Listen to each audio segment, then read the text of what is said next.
السلام عليكم ورحمة الله وبركاته. أهلا بكم معايا فيديو جديد من مي. فيديو النهاردة إن شاء الله هنستكمل فيه الشكل من أشكال العيون اللي بنزين بيها عرايس الأميجرومي. ده شكل بسيط بس حسيت إن هو حلو ومميز شوية. كمان لقيت الباترون بتاعه موجود معاه فحبيت إن احنا نشرحه مع بعض بكل سهولة وبكل بساطة، هيكون أسهل وأوضح معاكم. تعالوا بقى نشوف الباترون بتاعنا. الباترون بتاعنا بيكون مكون من دايرة سحرية هيشتغل داخل ارتفع. بصوا العلامة عندي هنا اهي، علامة السهم. بس تاخد بالنا السهم هنا معمول ايه، احنا اتفقنا دايما ان السهم المظلل هو اللي بيكون علامة البداية. احيانا في بعض الدول بيكون السهم المفرغ هو ايه علامة البداية. يبقى هنا عندي هنا علامة البداية، سواء بقى مظللة او مش مظللة، هو السهم هنا بيقول لي البداية. دي علامة البداية عنده هنا، بداية العمل.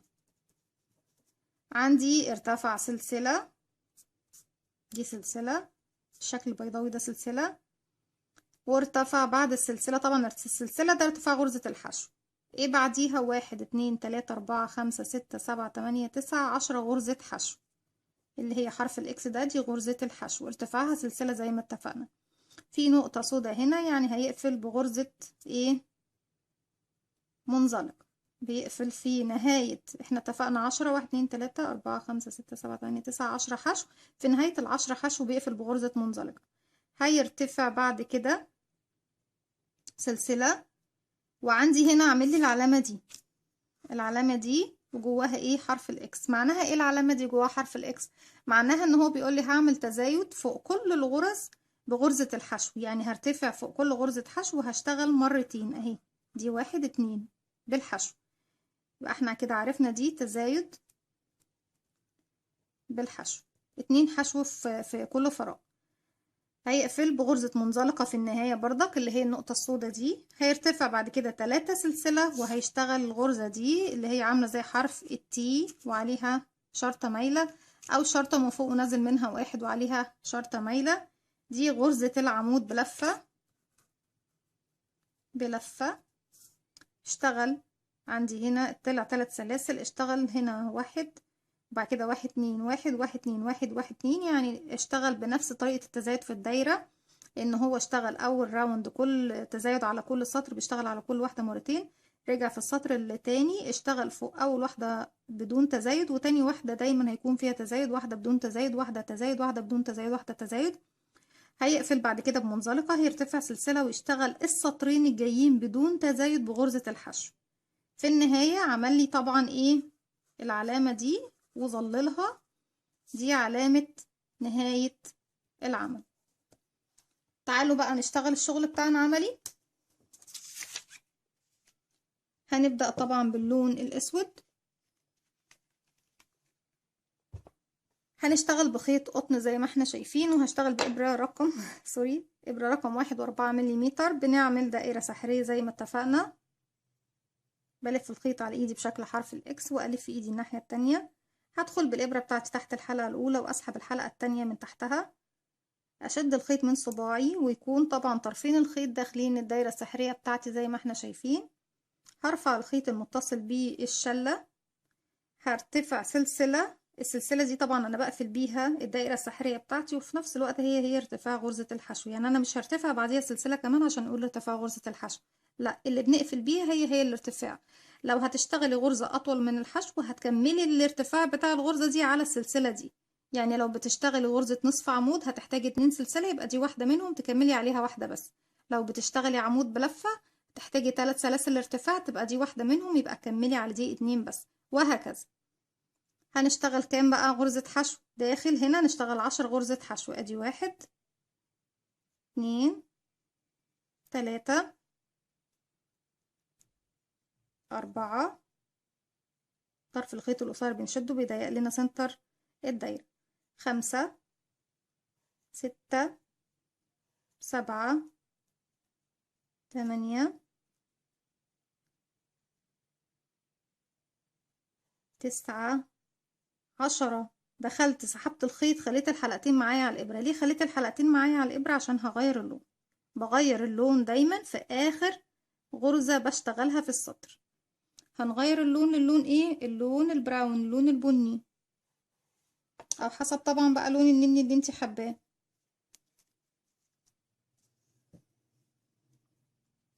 بسيب مسافة من الخيط، بلف الخيط حلقة على ايدي بالشكل ده. هدخل في الخيط والف الخيط واخرج من الحلقة دي، اشد الخيط واقفلها كمان عقدة، بيكون احسن طبعا، بيأمن لي الشغل بتاعي. هخرج من الحلقة دي بالحلقة دي من الحلقتين الموجودين عندي على ايه الابرة. الخيط الاسود طبعا اشده كمان شوية، اقفل خالص. اشتغل تزايد على كل الغرز، يعني اشتغل على كل غرزة مرتين، بيدخل طبعا في حرف الفي بتاع الغرزة. وبخلي معايا اطراف الخيوط كمان اللي مش بشتغل بيها بخفيها معايا. دي كده اول غرزة، ادي واحد. هشتغل تاني فوقيها كمان مرة، اتنين.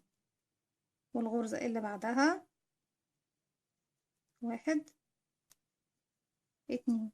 وهكذا طبعا الراوند بتاعي كله بشتغل فوق كل غرزة مرتين، اتنين.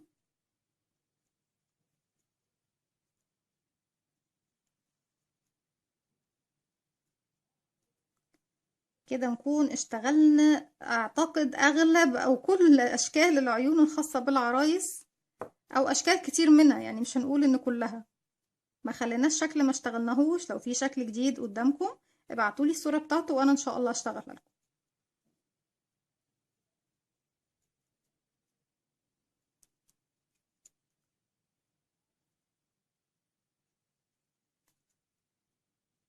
كده بنعمل تزايد على كل غرز، بنشتغل اتنين حشو فوق كل غرزة.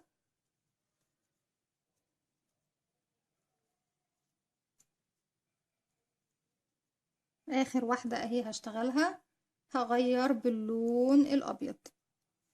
بسيب اللون الابيض بقى او السكري الموجود عندي، كان اتفقنا ان احنا بنشغل ايه من بقايا الخيوط.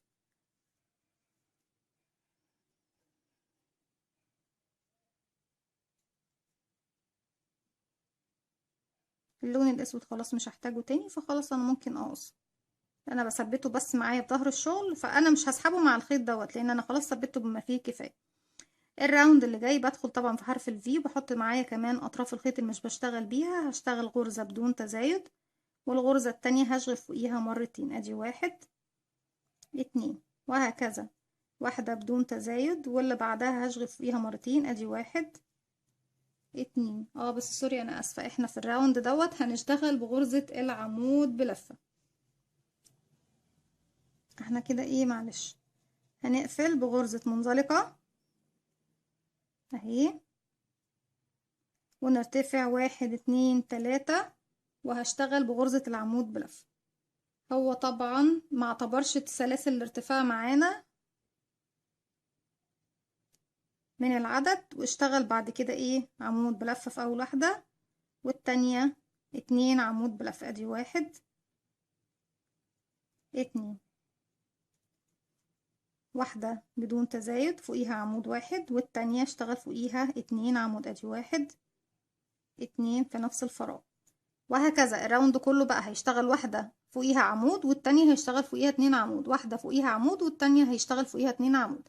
هكمل العين بتاعتي او الراوند بتاعي بنفس الطريقة وارجع لكم نكمل مع بعض بالشكل ده. زي ما احنا شايفين انا خلصت الراوند، مفضلش غير اخر واحدة بس هشتغلها معاكم، فيها غرزتين عمود بلفة يعني فيها تزايد، ادي واحد، اتنين. ومفروض هنغير ايه اللون.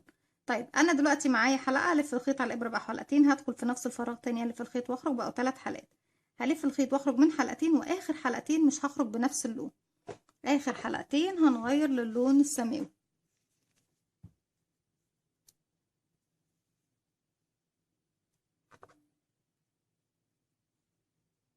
بالشكل ده. وهروح لتالت سلسله ارتفاع وهقفل فيها بايه بغرزه منزلقه بالشكل ده. هرتفع سلسله وفي نفس الفراغ تاني اهو هشغل ايه غرزه حشو. وفوق كل طبعا انا معايا ايه اللون السماوي اهو من ورا، سوري اللون السكري الاوف وايت في ظهر حرف الفي. يعني انا بدخل في حرف الفي واحط معايا كمان اللون السكري واشغل الغرزه بتاعتي غرزه حشو. السطر دوت هيكون كله غرزه حشو فوق كل غرزه موجوده عندي، مش هعمل تزايد خلاص، هشغل غرزه فوق كل غرزه بس غرزه حشو فوق كل غرزه عمود بلفه زي ما احنا شايفين اهو. ولما اوصل لنهاية السطر هقفل بمنزلقة وارتفع سلسلة واشغل سطر كمان بغرزة الحشو بنفس الطريقة بنفس العدد. هكمل السطر ده والسطر اللي بعده بغرز الحشو وارجع لكم. بالشكل ده اكون خلصت السطرين بغرزة الحشو، وفي نهاية السطر بقفل بغرزة منزلقة. بالشكل ده اهو بيكون ده شكل العين بتاعتي. الشكل اللي احنا طبعا شايفينه دوت السطرين اللي اشتغلناهم بالحشو بدون تزايد بيبقوا بارزين لبره كده بالطريقة دي، بتديني شكل العين زي ما احنا شايفينها، وكمان بيبقى فيه كأن فيه فراغ من جوه كأنها بالظبط شكل العين. ده كان الشكل بتاعي النهاردة او موديل العين بتاعي النهاردة او فكرتي النهاردة. اتمنى يا رب انها تنول اعجابكم. طبعا بنشيل الخيط بعد كده ونقفل بغرزة، احنا بعد ما قفلنا بمنزلقة بقص الخيط من هنا وبسحبه على طول بحلقة، وبعد كده بخفيه تحت الخيوط او بخفيه في ظهر العين. دي كانت فكرتي النهاردة، اتمنى يا رب انها تنول اعجابكم. لو عجبكم الفيديو اعملوا لي لايك وشير وسبسكرايب، واستنوني في فيديو جديد من وين.